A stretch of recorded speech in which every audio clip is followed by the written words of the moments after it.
இந்திய கிரிக்கெட்டில் தடுப்பு சுவர்னு நம்ம செல்லமாக கூப்பிடக்கூடிய டிராவிட்டோட ஆட்டத்தை கவனிச்சிங்கன்னா ஒரு விஷயம் தெரியும். அவர் ஒரு பந்து ஆடும்போது அந்த பந்தை மிஸ் பண்ணிட்டாருன்னா அந்த பந்து போனதுக்கு அப்புறம் கூட அவர் அந்த அந்த பந்து வரக்கூடிய திசையில சும்மா பேட்டை வச்சு ஒரு முறை அடி பார்ப்பாரு, 2 முறை அடி பார்ப்பாரு. காரணம் என்னன்னா அந்த பாலை எப்படி தவற விட்டோம், என்ன தப்பு பண்ணணும் அப்படிங்கிறத தெரிஞ்சுக்கிறதுக்கு. அதே மாதிரி தான் காட் ஆஃப் கிரிக்கெட் சச்சினும் என்ன பண்ண, அவுட்டான அந்த பந்து எப்படி வந்தது, எதனால அவுட் ஆனோன்றத திரும்ப வீடியோவில் ரீப்ளே பண்ணி பார்த்து அந்த தப்பை சரி பண்ணிக்கிடுவாருன்னு சொல்லுவாங்க. அதே வேலையை தான் விஜய் பண்ணிட்டு இருக்காருன்னு என்னுடைய அபிப்பிராயத்தில் நான் சொல்றேன். ஏன்னா கரூரில் நடந்தப்போ ஒரு பெரிய தப்பு நடந்தது. இந்த தப்பை அரசியலாக்குறதுக்கோ இல்லைன்னா மற்ற கட்சிகளோட பார்வையிலையோ பொதுமக்கள் பார்வையிலையோ டிவிக்கு மேல ஒரு பெரிய பேடான ஒப்பீனியன் வரும் அப்படிங்கிறத தெரிஞ்சுக்கிட்ட விஜய் அதை சரி பண்றதுக்காக தங்கிட்ட அனுபவம் வாய்ந்த தலைவர்கள் இல்லை அப்படிங்கிறத தெரிஞ்சுக்கிட்டு உடனடியாக காய் நகர்த்தி எப்படியோ என்ன நடந்தது எப்படி நடந்தது நமக்கு தெரியலைன்னா கூட மூத்த அமைச்சரான செங்கோட்டையனை அவர் பக்கம் இழுத்திருக்காரு. இப்போ செங்கோட்டையன் டிவிக்கு வந்ததுக்கு அப்புறம் நடந்த ஈரோடு கூட்டம் சிறப்பாகவே நடந்து முடிஞ்சிருக்கு. எந்த விதமான அசம்பாவிதமும் நடத்தலை. பிளான் மற்றபடி பாதுகாப்பு எல்லா விஷயத்துலையும் ரொம்ப கவனம் எடுத்து டிவிக்கு தன்னுடைய அடுத்த ஸ்டெப்பை வச்சிருக்காங்க. ஏன் இதை இப்போ நான் சொல்ல வர்றேன்னா, விஜய் 2026 ஜனநாயகன் ஆவாரா விஜய் அப்படின்னு நம்ம பார்த்தோம்னா, அவர் 96ல் தன்னுடைய முதல் 92ல் தன்னுடைய முதல் சினிமா செய்யக்கூடிய காலகட்டத்தில் அவருக்கு எதிராக இருந்த அபிப்பிராயங்களும் அவரை கிண்டல் பண்ண விஷயங்களும் ரொம்பவே அதிகமாக இருந்தது. அதுல இருந்து ஒவ்வொரு தப்பையும் ஒவ்வொரு மைனஸையும் சரியாக்கிக்கிட்டு தனக்கான ஒரு இடத்த அவர் உருவாக்கிக்கிட்டே இருந்தார். 92ல் சினிமா செய்ய ஆரம்பிச்சதுக்கு அப்புறம் 96ல் தான் அவருக்கு திருப்ப முனையான பூயவனுக்காக பண்றாரு. இந்த 4 வருஷம் அவர் சந்திச்ச அவமானங்களும் ரொம்பவே அதிகம். அப்படி இருக்கக்கூடிய நேரத்துல தான் 96க்கு அப்புறம் கூட அவருக்கு தொடர்ந்து அந்த அவமானங்கள் கேள்விகள் இருந்துச்சு.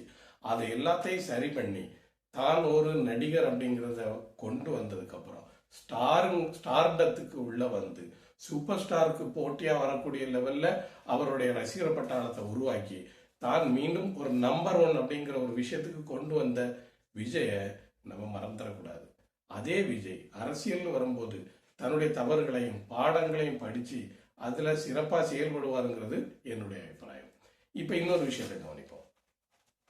இந்த விஜய் அவருடைய அரசியல் பயணத்தை எப்ப தொடங்குறாரு அப்படின்னு பாத்தீங்கன்னா 2024 தான் அவர் கட்சியை அறிவிக்கிறாரு. ஆனா 2024க்கு முன்னாடியே ஏகദേശம் 15 வருஷங்களுக்கு முன்னாடியே அவர் தன்னுடைய ரசிகர் மன்றத்தை மக்கள் இயக்கமா மாத்தி அரசியலுக்கான அடித்தளத்தை அன்னைக்கே போட ஆரம்பிக்கிறாரு. அப்போ 15 வருஷமா அவர் எவ்வளவு விஷயங்களை கத்திருப்பாருங்கிறத நம்ம மறந்துட்டே விட்டோம். ஏன்னா அரசியல்ல நம்ம மாறி ஒருத்தருக்கு ஒருத்தர் ஒரு கட்சி தலைவர் அடுத்த கட்சி தலைவரை தனிப்பட்ட முறையில தாக்கி பேசுறது, அவங்களுடைய பர்சனல் விஷயங்களை பேசுறது, அந்த மாதிரியே தொடர்ந்து வந்துகிட்டு இருக்க இந்த அரசியல் சூழ்நிலையில விஜய் பத்தி அதே மாதிரியான விஷயங்களை தான் முன்ன வைக்கிறாங்க. விஜயுடைய ரசிகர்கள் ஸ்கூல் படிக்கிறாங்க இல்லைன்னா சின்ன குழந்தைங்க அப்படிங்கிற மாதிரியே விஷயம் வச்சு ஒரு ஒரு ஒரு மாய பிம்பத்தை உருவாக்கிக்கிட்டே இருக்காங்க. ஆனா நம்ம மறந்துடக்கூடாத ஒரு விஷயம், அவரு 15 வருஷத்துக்கு முன்னாடியே அதுக்கான ஆணித்தளத்தை இட்டு படிச்சு ஒவ்வொரு விஷயத்தை சரி பண்ணி வந்துட்டு இருக்காருங்கிறதா. அதுக்கான எடுத்துக்காட்டு தான் கரூரில் நடந்த சம்பவம். கரூர் நடந்த சம்பவத்தை உடனே சரி பண்றதுக்காக அவர் எடுத்த முயற்சி மிகவும் பாராட்டத்தக்கது.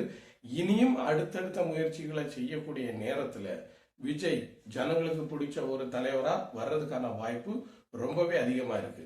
இனி இன்னொரு விஷயத்தை பார்க்கலாம்.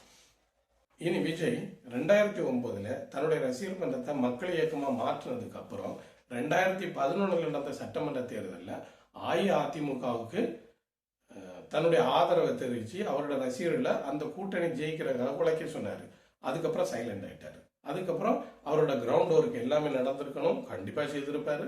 இது தாண்டி 2024ல் கட்சி ஆரம்பிக்கும் போது இந்த 13 வருஷ காலத்துல என்னென்ன உழைப்பை போட்டிருக்காருங்கிறது நம்மளால கற்பனை பண்ணி கூட பார்க்க முடியாத ஒரு நிஜம்.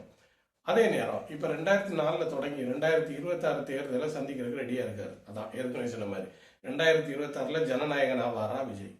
கண்டிப்பா என்னை பொறுத்த வரைக்கும் அவருடைய ஜனநாயகன் சினிமா 2026 ரிலீஸ் ஆகுது. அதே நேரத்தில் தேர்தலையும் சந்திக்கிறாரு. ஜனநாயகன் சினிமா வெற்றி பெறுதோ தோல்வி பெறுதோ அதை வேற, அதுக்கு கூட போட்டியா சினிமாக்களை இறக்கி தன்னுடைய அரசியலோ ஏதோ ஒரு ரசிகர்களோ ஏதோ ஒரு மோதலை உருவாக்கிக்கிட்டே இருக்காங்க. அதனால ஜனநாயகன் சினிமா ஜெயிக்குதோ இல்லையோ, ஜனத்தினுடைய நாயகனா கண்டிப்பா விஜய் 2026 ஜெயிப்பாரு.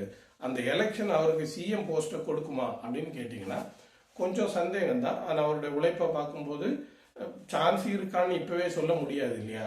ஸோ எலெக்ஷனுக்கு முன்னாடி தான் தெரியும். ஆனால் இப்போ இருக்கிற நிலவரப்படி 90% அவருக்கு சிஎம் ஆகிறதுக்கான வாய்ப்பு இல்லை அப்படிங்கிறத சொல்லணும்.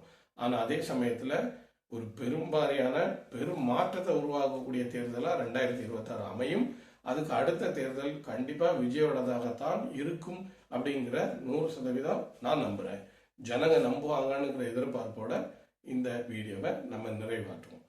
இந்த வீடியோ பிடிச்சிருந்தா லைக் பண்ணுங்க, ஷேர் பண்ணுங்க, உங்களுடைய கருத்தை கமெண்ட் பாக்ஸில் பதிவு பண்ணுங்க. மீண்டும் இன்னொரு வீடியோவில் உங்களை சந்திக்கிறேன்.